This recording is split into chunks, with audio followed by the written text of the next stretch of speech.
Hello guys, this is Surendra Kumar. अभियान IAS academy के YouTube channel पर आपका स्वागत है। गाइस, आज हम बात करने वाले हैं यूजीसी नेट एग्जाम पेपर 1 के बारे में। गाइस, रिसर्च एप्टीट्यूड हम लोग पढ़ रहे हैं। इससे पहले हम लोग रिसर्च के 2 वीडियो बना चुके हैं, आई होप आपने देखे होंगे। गाइस, उन वीडियोज़ में हम लोगों ने रिसर्च एप्टीट्यूड के बारे में बात की थी। रिसर्च के फीचर क्या होते हैं, कैरेक्टरिस्टिक्स क्या होते हैं, ऑब्जेक्टिव क्या होता है और रिसर्च के टाइप्स के बारे में गाइज हमने बात की थी। गाइज, आज हम वापस से रिसर्च के जो रिमेनिंग टाइप है उनके बारे में बात करेंगे। तो चलिए गाइज, सबसे पहले हम बात करते हैं। गाइज, हमने बात की थी, आपको लास्ट वीडियो में बताया था कि रिसर्च के 4 टाइप होते हैं। रिसर्च के 4 टाइप में हमने जो 2 टाइप हैं वो पढ़ लिए थे। एक आपके पास में ऑब्जेक्टिव बेस्ड रिसर्च था, दूसरा था एप्लीकेशन बेस्ड रिसर्च। गाइज, आज हम थर्ड रिसर्च पढ़ेंगे और वो है हमारे पास रिसर्च का third type, logic based research. Guys, logic जो है आपके पास में नॉलेज गेट करने का एक थर्ड तरीका है। मतलब लास्ट क्लास में हम लोगों ने डिस्कस किया था, if somebody want to get knowledge, अगर कोई व्यक्ति जानकारी हासिल करना चाहता है, ज्ञान प्राप्त करना चाहता है, या वो बहुत ज़्यादा क्यूरियस है और उसे तमाम तरह की जानकारियाँ अगर वो हासिल करना चाहता है, ठीक है, तो उसे इस तरह की जानकारियाँ वो 3 तरीके से प्राप्त कर सकता है। एक है आपके पास में एम्पिरिकल मेथड, एक है इन्फेरेंस मेथड और थर्ड है आपके पास लॉजिक बेस्ड मेथड। यानी अनुभव से, अनुमान से और तर्क से कोई भी व्यक्ति क्या कर सकता है, ज्ञानवान बन सकता है, बुद्धिमान बन सकता है, इंटेलिजेंट बन सकता है। गाइज, इसके बाद हम बात करते हैं इसके टाइप के बारे में। तो गाइज, लॉजिक बेस्ड जो रिसर्च है हम इसको 2 पार्ट में बांटते हैं। नंबर 1 है इंडक्टिव रिसर्च। इंडक्टिव रिसर्च का मतलब गाइज, इंडक्टिव को अगर मैं हिंदी में बोलूँ तो इसको आगमनात्मक बोलते हैं, राइट। कहने का मतलब है आपके पास में, अगर मैं इसको कंपेयर करूँ तो ये आपके पास में जो फंडामेंटल रिसर्च है, प्योर रिसर्च या बेसिक रिसर्च से कोरिलेट करता है। जब इंडक्टिव रिसर्च की बात की जाती है तो यहाँ पे नई थ्योरी, न्यू फेनेमेना या नए जो फैक्ट है वो जनरेट होते हैं। गाइज, किस तरह से वर्क करता है, अगर मैं इंडक्टिव रिसर्च की बात करूँ तो जो रिसर्चर है वो क्या करेगा, फैक्ट ढूंढेगा, नए जो आपके पास में इवेंट्स हैं वो डेटा कलेक्ट करेगा, उन डेटा जो हैं उनको एनालाइज करेगा, एनालाइज करने के बाद में उनको जो हाइपोथेसिस है, हाइपोथेसिस के साथ में उनको मैच करेगा, यानी उससे टेस्ट करेगा, और उसके बाद जो अपने ऑब्जर्वेशंस हैं, यानी अपनी जो रिजल्ट है, अपना जो व्यू है, उसे जर्नलाइज करता है, उसे पब्लिश करता है। तो गाइस, ये जो आपके पास में है, अगर हम इंडक्टिव रिसर्च की बात करें तो सबसे खास बात इसकी ये है, अगर मैं इसकी क्वालिटी की बात करूं तो जो नई थ्योरी है उनको ये जनरेट करने का काम करता है। अगर मैं इसके जो बैकडोर की बात करूं या ड्रॉबैक की बात करूं तो यहाँ पे इसमें सबसे बड़ी जो कमी है वो ये है कि ये काफ़ी कॉस्टली होता है, राइट, और टाइम टेकिंग होता है। तो इस तरह से गाइज ये आपके पास में इंडक्टिव रिसर्च होता है। एग्जाम्पल के तौर पर अगर मैं एक एग्जाम्पल दूँ आपके पास, तो कोई अगर बच्चा है और अगर कोई रिसर्चर है वो उस बच्चे का स्ट्रेस लेवल चेक करना चाहता है, ठीक है, यानी आपके पास बच्चों का टाइप हो सकता है, ठीक है, एडल्ट हो सकते हैं, टीनेजर हो सकते हैं, राइट। तो रिसर्चर रिसर्च करेगा और ये रिसर्चर पाएगा कि जो बच्चे होते हैं ज़्यादातर क्या करते हैं, जब एग्ज़ाम का रिजल्ट आता है तो उनका जो स्ट्रेस लेवल है, एंजाइटी का जो लेवल है वो काफ़ी बढ़ जाता है। तो इसमें कोई भी रिसर्चर, उसका जो रिजल्ट रहेगा वो ये रहेगा कि जो पेरेंट्स होते हैं उनकी ओवर एक्सपेक्टेशंस की वजह से बच्चों में क्या आती है, जो ये एंजाइटी या स्ट्रेस की प्रॉब्लम आती है। गाइस, इस तरह के जो रिजल्ट हैं वो ज़रूरी नहीं हो आपके पास में कि स्पेसिफिक ही हो, मतलब ये रिजल्ट ही कंफर्म है। स्ट्रेस के और भी रीजन हो सकते हैं, ज़रूरी नहीं है कोई रिजल्ट ही एक रीजन हो, लेकिन एक रिसर्चर ये देख रहा है कि वो जो स्ट्रेस का लेवल है वो एक पर्टिकुलर टाइम में ही डेवलप हुआ है। तो इससे कह सकते हैं कि वो जो रिजल्ट है आपके पास में वो क्यों है आपके पास में, रिजल्ट जो आपके नेगेटिव आया है या कम आया है, तो वो उसके पीछे एक रीजन होता है कि जो पेरेंट्स होते हैं, ठीक है, अभिभावक होते हैं, टीचर्स होते हैं, उनकी ओवर एक्सपेक्टेशंस होती हैं, ठीक है, मतलब जो उनकी महत्वाकांक्षाएं होती हैं वो बहुत ज़्यादा बढ़ जाती है, बच्चों से बहुत ज़्यादा उम्मीद कर बैठते हैं और इस वजह से जो बच्चा है आपके पास उसके मार्क्स कम आते हैं। गाइस, नेक्स्ट हम बात करते हैं नेक्स्ट हमारे रिसर्च के टाइप के बारे में, that is deductive research, right. अगर हम बात करें गाइस डिडक्टिव रिसर्च की तो ये निगमनात्मक होता है, ठीक है, यानी ये जो रिसर्च है आप इसे कंपेयर कर सकते हो अप्लाइड रिसर्च के साथ या एक्शन रिसर्च के साथ। गाइस, इसमें क्या करते हैं आपके पास, पहले से ही आपके पास थ्योरियाँ हैं वो डेवलप होती हैं, उन्हीं को आप पढ़ते हैं और थ्योरियाँ पढ़ने के बाद में क्या किया जाता है, उसको हाइपोथेसिस से टेस्ट किया जाता है। गाइज ये जो है आपके पास में जर्नल से स्पेसिफिक रिसर्च होता है, मतलब सामान्य से विशेष की तरफ जाता है with comparison to inductive research. Inductive research क्या करता है, वो स्पेसिफिक से जर्नल की तरफ आता है, जबकि हम डिडक्टिव में क्या करते हैं, सामान्य लेवल से विशेष लेवल की तरफ जाते हैं। राइट गाइस, अगर मैं बात करूं आपके पास में इस तरह के रिसर्च में क्या किया जाता है, पहले हाइपोथेसिस है वो डेवलप किया जाता है, यानी क्वेश्चन डेवलप किया जाता है, देन डेटा कलेक्ट किया जाता है, फिर डेटा को हाइपोथेसिस से टेस्ट किया जाता है एंड देन उसके बाद में रिजल्ट पास किए जाते हैं। तो गाइज डिडक्टिव जो रिसर्च है आपके पास में काफ़ी कॉस्ट इफेक्टिव है, टाइम कंज्यूमिंग नहीं है, इसमें कम टाइम लगता है और जल्दी से हो जाता है।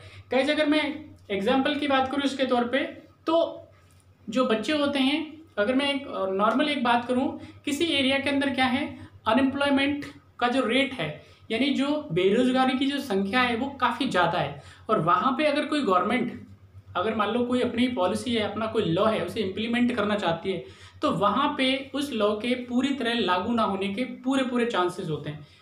गाइज अभी क्या है, एक मूवमेंट चल रहा है, वर्चुअल मूवमेंट है, that is speak for SSC railway के लिए। राइट, हैशटैग एक अभियान चल रहा है। इसमें क्या है, बेरोजगार युवा हैं, ठीक है, एसएससी रेलवे के सालों साल भर्तियां नहीं होती, तो इस वजह से क्या है आपके पास में काफ़ी सरकार के खिलाफ हैं। तो यानी अभी वो क्या है, सरकार का कोई भी लॉ आता है, चाहे वो अच्छा है बुरा है, वो इसे इम्प्लीमेंट नहीं करते, मतलब उसको जरूर अपोज करते हैं, मतलब वो कहीं ना कहीं फ्रस्ट्रेटेड होते हैं, कहीं ना कहीं उनके अंदर जो एंजाइटी का लेवल है वो ज़्यादा होता है। कहीं इसके कंपेरिजन टू हम अगर देखें कि जहाँ पे एम्प्लॉयमेंट ज़्यादा है, ठीक, बेरोजगारों की संख्या कम है, वहाँ पे लॉ एंड ऑर्डर के बेहतरीन होने के ज़्यादा चांसेस होते हैं। राइट, तो इससे गाइज ये पता लगाया जा सकता है कि सरकार को किन चीज़ों पे ध्यान देना चाहिए। राइट, एंजाइटी को कम करने के लिए रोजगार बढ़ाना चाहिए ओबियसली, ठीक है। तो इससे फायदा क्या होगा, सरकार को लॉ एंड ऑर्डर है कायम किया जा सकता है। इससे जो युवा हैं, जो आज की डेट में आप देखते हो कि तमाम जो वो गलत रास्तों पर चले जाते हैं, ठीक है, टेररिस्ट ऑर्गेनाइजेशन में भर्ती हो जाते हैं। राइट, जो बेकार, अगर मैं कहूँ आपके पास जो सामाजिक दृष्टि से सही काम नहीं है, ठीक है, चोरी डकैती इस तरह के जो काम है आपके पास, उनमें वो चले जाते हैं। तो इन सब को रोकने के लिए सरकारों को ये सब काम करना चाहिए गाइस, तो इस पर ध्यान देना चाहिए। रोजगार प्रोवाइड करना मैंडेटरी होना चाहिए, ठीक है, किसी भी व्यक्ति का एक मौलिक अधिकार रोजगार होना चाहिए सरकार की तरफ से इसको। गाइस इसके बाद हम बात करते हैं नेक्स्ट, हमारा जो रिसर्च का टाइप है, यह हम बात करेंगे, that is inquiry based research.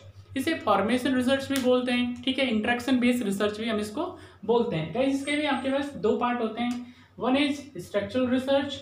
Structure research की बात करें हम लोग, तो गाइस इसके अंदर हम सबसे इंपॉर्टेंट बात करते हैं कि यहाँ पे आपके पास जो मैटर है वो कैसा होता है, स्ट्रक्चर वे में होता है, एक फॉर्मेट में होता है। यहाँ पे रिसर्चर जो है डायरेक्ट जो कैंडिडेट्स होते हैं या जहाँ से उसको डेटा कलेक्ट करना होता है उनके साथ में इंटरेक्ट नहीं करता, बशर्ते कि एक जो पैटर्न है उसको फॉलो करता है। तो गाइस अगर मैं बात करूँ आपके पास में स्ट्रक्चर वे में, अगर कोई रिसर्चर है, अगर एग्जाम्पल के तौर पे बताया जाए, कोई रिसर्चर है, अगर वो टॉडलर्स मतलब जो छोटे बच्चे होते हैं उनके ऊपर अगर स्टडी करना चाहता है, ठीक है, कि जो छोटे बच्चे होते हैं वो किस तरह से उनका हेल्पिंग नेचर डेवलप होता है। राइट, तो छोटे बच्चों को देखा जाता है कि वो क्या करेंगे, अगर मान लो कोई दूसरा छोटा बच्चा है तो उसके साथ में वो अपने जो टॉयज़ हैं वो शेयर कर रहे हैं या नहीं कर रहे, अगर वो गिर गया है रो रहा है तो वो उसको कैसे चुप कराते हैं या उसको उठाते हैं। राइट, तो इस पे क्या है आपके पास में उनकी जो नेचर है, ठीक है, जो सोशलिज्म है आपके पास में, जो सामाजिकरण है, उसको कोई भी रिसर्चर